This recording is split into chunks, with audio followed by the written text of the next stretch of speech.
Shalom, shalom, bonjour. Bien-aimés frères et sœurs, que la grâce et la paix du Seigneur soient sur chacun d'entre vous. Je viens afin de fortifier quelqu'un qui est découragé.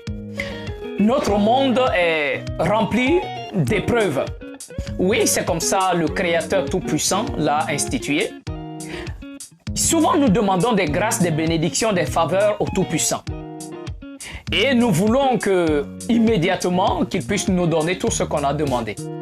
Mais beaucoup ignorent que le processus de la bénédiction est d'abord les difficultés.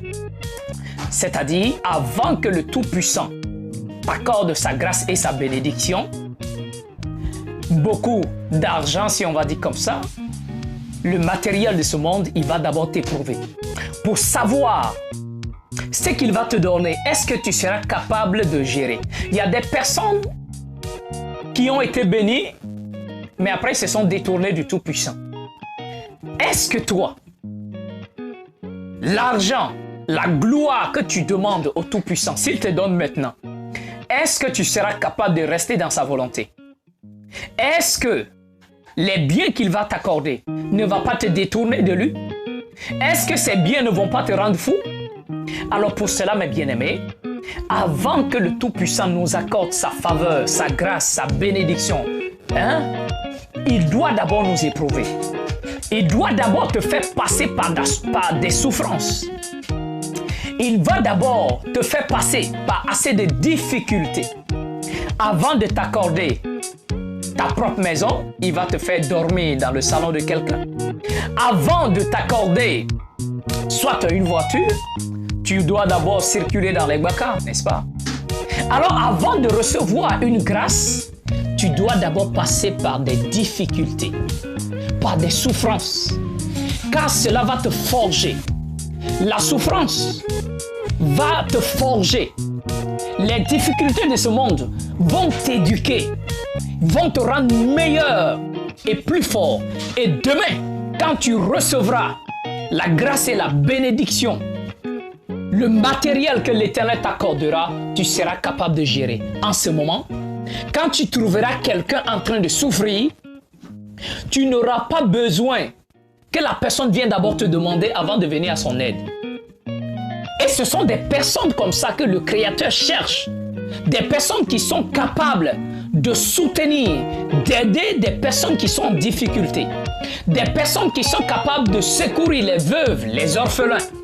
Des personnes qui sont capables de secourir des étudiants, même des élèves qui se battent. Il y a des élèves qui quittent l'école. Ils doivent aller faire des contrats par-ci, par-là avant de pouvoir avoir quelque chose à manger. Et même, ce sont des élèves eux-mêmes qui doivent s'occuper de leur scolarité. Ils doivent quitter l'école, aller faire des contrats par-ici, par-là avant de gagner même de l'argent pour payer les fournitures. Alors imaginez ces élèves comme ça, ils vont étudier à quel moment? À quel moment ils vont réviser? La vie est devenue assez compliquée et assez dure. Mais c'est le processus vraiment pour celui qui veut réussir. Il faut souffrir. Et dans la souffrance, il faut prendre courage. Il faut être déterminé. C'est ça le problème. Vous regardez souvent le football, n'est-ce pas? Mais quand vous regardez le football, il faut toujours l'adversaire pour pouvoir évoluer. D'accord? Il n'y a pas de succès sans adversité. D'accord? Il n'y a pas de gloire sans opposition. D'accord? Il n'y a pas d'élévation sans humiliation. Les choses sont toujours accompagnées. Alors, toi qui souffres, toi qui pleures, c'est normal. Alors, il suffit de te lever, d'essuyer tes larmes, compter sur le Tout-Puissant. Ne compte pas sur tes propres forces. Compte sur le Tout-Puissant, sur sa grâce et rends-lui gloire. Dis-lui merci pour la force qu'il te donne déjà, pour le souffle de vie qu'il te donne. C'est assez suffisant pour toi. Le reste, ça vient par la suite. Chaque chose dans ce monde a son temps.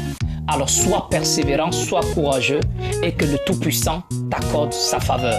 Soyez bénis. Shalom. Merci.